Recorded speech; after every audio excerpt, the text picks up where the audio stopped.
Hello again, guys. Okay, remember last time in Global Citizenship we made a KWL chart, everything you knew about the Eastern Hemisphere and everything you want to know? Well, now we're going to work on it a little bit, okay? So, we're going to go to page 100. Here it is, 100. Remember, if you don't have your book, you have to write Global Citizenship, page 100, okay?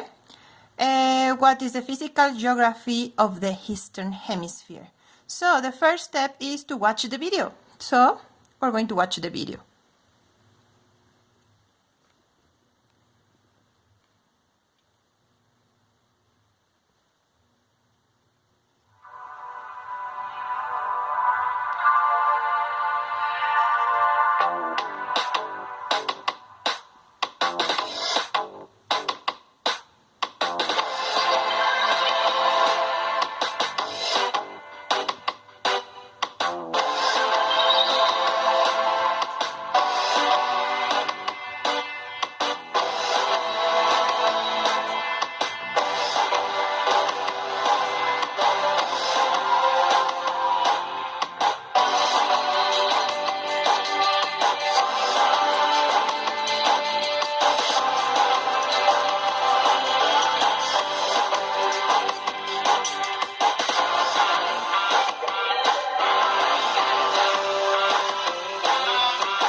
Happy to learn.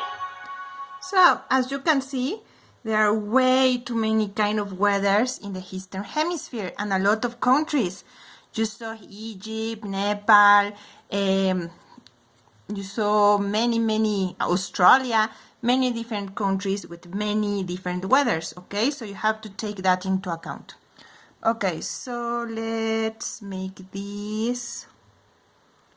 It doesn't want to focus. Let me move it a little bit. Okay, just one moment. There it is, okay? So, read the following information about physical geography. Physical geography includes the study of an area's land and water. It looks at the weather patterns or climate of an area over time. Additionally, it includes the study of an area's plants and animals.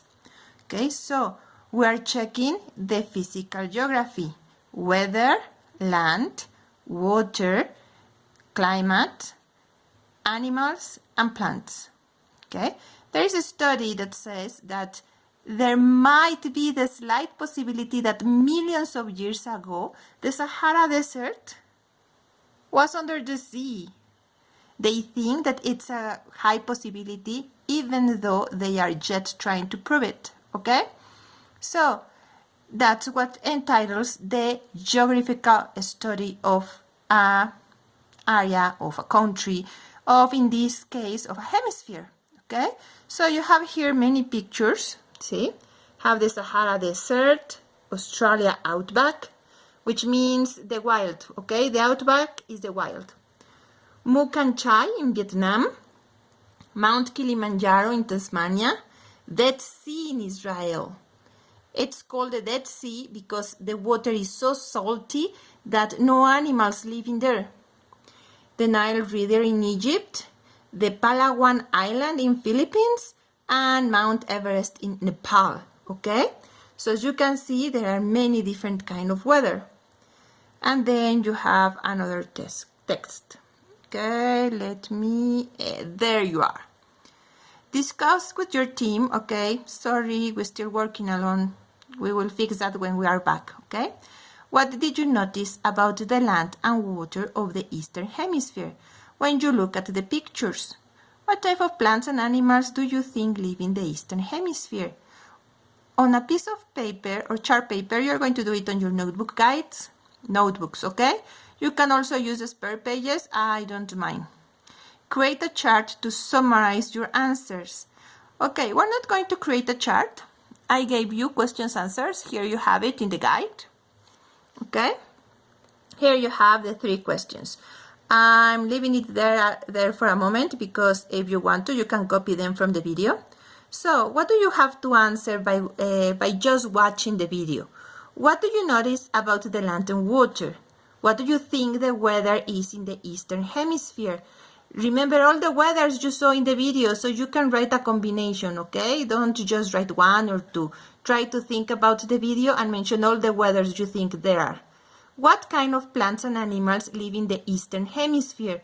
Remember the countries we saw in the pictures? Think about what animals live there. Make a list. I don't know. 10 different animals you can think about, okay? Remember to write complete sentences. Yes, complete sentences, guys.